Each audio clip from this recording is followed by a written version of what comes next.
بسم اللہ الرحمن الرحیم۔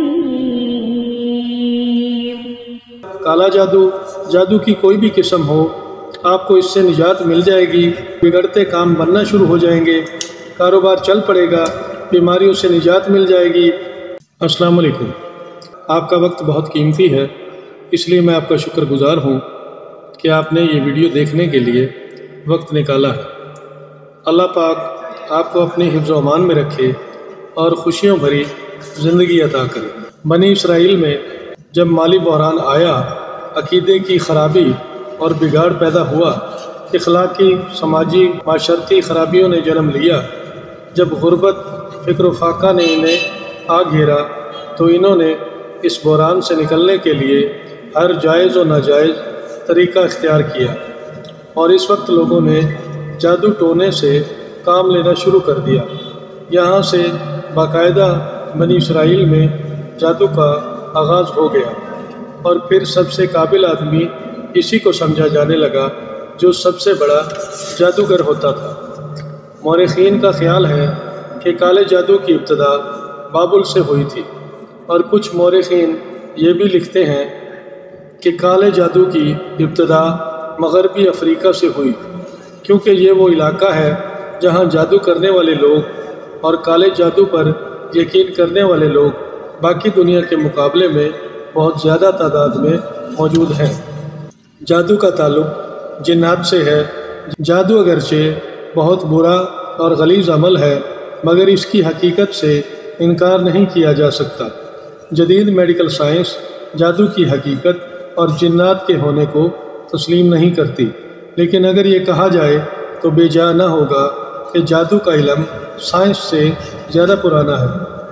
جنات، ہمزاد، موکل، سحر، آسیب، یہ سب جادو کی مختلف شکلیں ہیں۔ دین اسلام اگرچہ جادو کے وجود کو مانتا ہے، لیکن اسلام میں جادو کو حرام قرار دیا گیا ہے، اور اس کی ٹھوس وجہ یہ ہے کہ جادوگر یا کالا علم کرنے والے کو شیطانی طاقتوں کا استعمال کرنا پڑتا ہے۔ شیطان نے اللہ پاک سے وعدہ کیا ہوا ہے کہ وہ قیامت تک انسانوں کو گمراہ کرتا رہے گا۔ اس لیے ایک جادوگر، کالا علم کرنے والا شیطانی طاقتوں کو تب تک استعمال کر سکتا ہے جب وہ شیطان کو خوش کرتا ہے۔ شیطان کو خوش کرنے کے لیے جادوگر ہر وہ کام کرتا ہے جن کاموں سے اللہ پاک نے منع کیا ہوتا ہے۔ شیطان کو خوش کرنے کے لیے جادوگر کو شیطان کی ہر بات ماننی پڑتی ہے، تب جا کر شیطان اس کی بات ماننے پر تیار ہوتا ہے۔ جادوگر کو شیطان کی خوشنودی کے لیے ہمیشہ ناپاکی کی حالت میں رہنا پڑتا ہے، اسلامی تعلیمات کو چھوڑنا پڑتا ہے۔ جادو کی تاریخ بہت ہی پرانی ہے۔ انسان کے مذہبی عقائد کی بنیاد چونکہ روحانیت پر ہی ہوتی ہے، جادو کا تعلق بھی روحوں سے یا روحانی علم سے ہوتا ہے۔ اس لیے جادو شروع سے ہی ہر مذہب کا حصہ رہا ہے۔ قدیم مصری اور یونانی تہذیبوں پر نظر دوڑائیں تو ہمیں یہ معلوم ہوتا ہے مصری یونانی تہذیبوں کے لوگ جادو پر بہت یقین رکھتے تھے اور کالا جادو کرتے تھے۔ آج کل کالا جادو دنیا کے گوشے گوشے میں پھیل چکا ہے۔ سائنس نے کافی حد تک لوگوں کے نظریات بدل دیے ہیں، لیکن اب بھی کثرت سے ایسے لوگ موجود ہیں جو جادو پر یقین رکھتے ہیں۔ فرعون بذات خود ایک جادوگر تھا، اور اس کے دربار میں سینکڑوں جادو کرنے والے موجود تھے۔ قرآن پاک میں یہ بتایا گیا ہے کہ کس طرح حضرت موسیٰ علیہ السلام کی لاٹھی نے سانپ کی شکل اختیار کر کے تمام جادوگروں کے سانپوں کو نگل لیا تھا۔ فرعون کا ایک پورا خاندان بہت عرصے تک بنی اسرائیل پر حکومت کرتا رہا ہے، جن کو فرعون اول، فرعون دوم، فرعون سوم وغیرہ کہا جاتا تھا۔ یہ تمام فرعون نہ صرف جادو پر اندھا یقین رکھتے تھے بلکہ خود بھی بہت بڑے جادوگر تھے۔ سامری نام کا ایک جادوگر بہت مشہور ہوا ہے، جس نے جادو کر کے 70,000 لوگوں کو مار دیا تھا۔ اللہ پاک نے جنات کو حضرت سلیمان علیہ السلام کے تابع کر دیا تھا، اور اسی دور میں جنات نے انسانوں کو جادو سکھانا بھی شروع کر دیا تھا۔ تمام مذاہب بدھ مت، عیسائیت، ہندو مت اور اسلام میں کالے جادو کا تصور پایا جاتا ہے، وہ چاہے بدروحوں کی صورت میں ہو، جنات کی صورت میں ہو، سحر کی صورت میں ہو، یہ تمام مذاہب دنیا کے ہر کونے میں موجود ہیں۔ اس لیے جادو پر یقین رکھنے والوں کی کہیں بھی کمی نہیں ہے۔ عراق میں بادشاہوں کا لقب نمرود ہوتا تھا، اور اسی علاقے میں حضرت سلیمان علیہ السلام کی حکومت بنی تو وہاں پر جنات فریب کاری کرتے تھے، تو اللہ پاک نے آخری آزمائش کے طور پر 2 فرشتوں کو زمین پر اتارا اور انسانی شکل میں لوگوں کو جادو سکھانے لگے۔ یہ بات بتاتے بھی تھے کہ جادو کفر ہے، ہم سے مت سیکھو، لیکن اس کے باوجود لوگ سیکھتے تھے، اور وہ یہ بھی بتاتے تھے کہ لوگوں، ہم تمہاری آزمائش کے لیے بھیجے گئے ہیں، تم کفر نہ کرو، جادو سیکھنے سے دور رہو۔ مگر لوگ میاں بیوی میں تفرقہ ڈالنے کا جادو شوق سے سیکھتے تھے، میاں بیوی میں فساد ڈلواتے تھے اور لوگوں کو ضرر پہنچانے والے علم سیکھتے تھے، حالانکہ یہ بات ان کے علم میں آ چکی تھی کہ جس نے بھی جادو سیکھا اس کا آخرت میں کوئی حصہ نہیں۔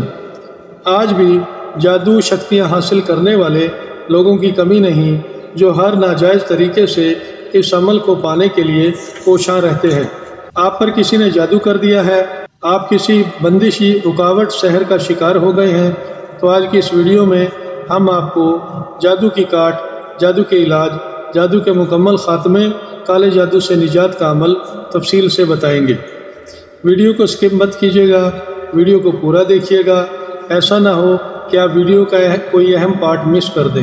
جس پر جادو ہو جائے، کانوں میں آوازیں آنا شروع ہو جاتی ہیں، کانوں میں سرگوشیاں شروع ہو جاتی ہیں، بندہ ہر وقت پریشان رہنے لگتا ہے، خوف کی وجہ سے راتوں کی نیند اڑ جاتی ہے، بندہ بیمار ہو جاتا ہے، بیماری سمجھ میں نہیں آتی، ٹیسٹوں میں کچھ نہیں آتا، اکثر جمائیاں شروع ہو جاتی ہیں، بنتے کام بگڑنے لگتے ہیں، تھک کوششوں کے باوجود بھی کہیں کامیابی نہیں ملتی، جادو دماغ کو کمزور کر دیتا ہے، غصہ بے وجہ آتا ہے اور بار بار آتا ہے، بندہ کسی پر اعتماد کرنے کو تیار نہیں ہوتا، وسوسے بہت آتے ہیں، آپ کی سوچنے سمجھنے کی صلاحیت ختم ہونا شروع ہو جاتی ہے۔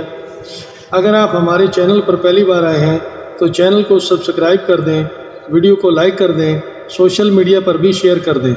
ایسا نہ ہو کہ آپ بھول جائیں، بیل آئیکن کو دبانے سے ہر نئی آنے والی ویڈیو کا نوٹیفیکیشن آپ کو بر وقت ملتا رہے گا اور آپ آسانی سے اپنے مسائل حل کر سکیں گے۔ اس عمل سے بندشیں جیسی بھی ہوں ٹوٹ جائیں گی، رکاوٹیں بھی ختم ہو جائیں گی۔ آپ پر جس قسم کا بھی جادو ہو، نیا یا پرانا، سفلی جادو، کالا جادو، جادو کی کوئی بھی قسم ہو، آپ کو اس سے نجات مل جائے گی، بگڑتے کام بننا شروع ہو جائیں گے، کاروبار چل پڑے گا، بیماریوں سے نجات مل جائے گی، وہموں سے، نیگیٹو سوچوں سے نجات مل جائے گی، سوچنے سمجھنے کی صلاحیت واپس آ جائے گی۔ آپ جس کام میں بھی ہاتھ ڈالیں گے آپ کو یقینی کامیابی ملے گی، آپ کے دل سے ہر قسم کا ڈر اور خوف ختم ہو جائے گا، آپ راتوں کو سکون کی نیند سو سکیں گے، آپ کا اپنے کام میں دل لگنے لگے گا اور آپ جادو سے مکمل طور پر نجات پا لیں گے۔ عمل کا طریقہ بتا رہے ہیں، ویڈیو کو سیو کر لیں، آپ کے بار بار کام آتی رہے گی۔ اگر ویڈیو سیو نہ کر سکیں تو عمل کو کسی ڈائری پر نوٹ کر لیں۔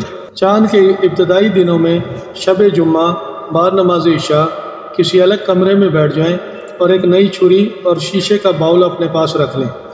2 رکعت نماز نفل پڑھ کر ایک کاغذ کے سفید ٹکڑے پر اپنا نام، اپنی والدہ کا نام لکھ کر شیشے کے باؤل کے نیچے رکھ دیں اور اس پیالے میں بارش کا پانی ڈال دیں۔ 11 بار درود ابراہیمی پڑھیں اور 11 بار بسم اللہ الرحمن الرحیم پڑھیں، 11 بار سورۃ فاتحہ پڑھیں، 11 بار آیت الکرسی پڑھیں، 11 مرتبہ سورۃ کوثر پڑھیں اور 11 مرتبہ سورۃ فلق پڑھیں، 11 مرتبہ سورۃ والناس پڑھیں، اور آخر میں 11 مرتبہ درود ابراہیمی پڑھ کر اس نئی چھری پر دم کر دیں۔ چھری نوکیلی ہونی چاہیے اور چھری کو پانی میں ڈال کر اپنی طرف لے کر آئیں۔ اس طرح یہ عمل 3 بار کریں، یعنی 3 بار پیالے والے پانی میں چھری کو ڈال کر کاٹ کرنی ہے، اور کاٹ کرتے وقت یہ نیت ہو کہ میں خود پر ہوئے ہر قسم کے جادو کی کاٹ کر رہا ہوں۔ رات کو سوتے وقت تھوڑا سا پانی پی لیں اور اپنے چہرے پر بھی مل لیں، اور اس دم شدہ پانی کو اپنے قریب رکھیں، اور صبح اٹھ کر نہار منہ پانی کا ایک گھونٹ پی لیں اور اپنے چہرے پر بھی مل لیں۔ یہ پانی 7 دن تک اسی طرح استعمال کرنا ہے۔ انشاءاللہ جیسا بھی جادو ہوا آپ کو اس سے نجات مل جائے گی۔ اس عمل کو آپ زیادہ سے زیادہ 3 بار کر سکتے ہیں۔ میری دعا ہے اللہ پاک آپ کو ہر قسم کے جادو سے نجات دے اور آپ کی زندگی کو خوشیوں سے بھر دے۔ آئندہ پھر کسی نئی ویڈیو کے ساتھ دوبارہ حاضر ہوں گے، دوبارہ ملاقات ہوگی۔ تب تک کے لیے فی امان اللہ۔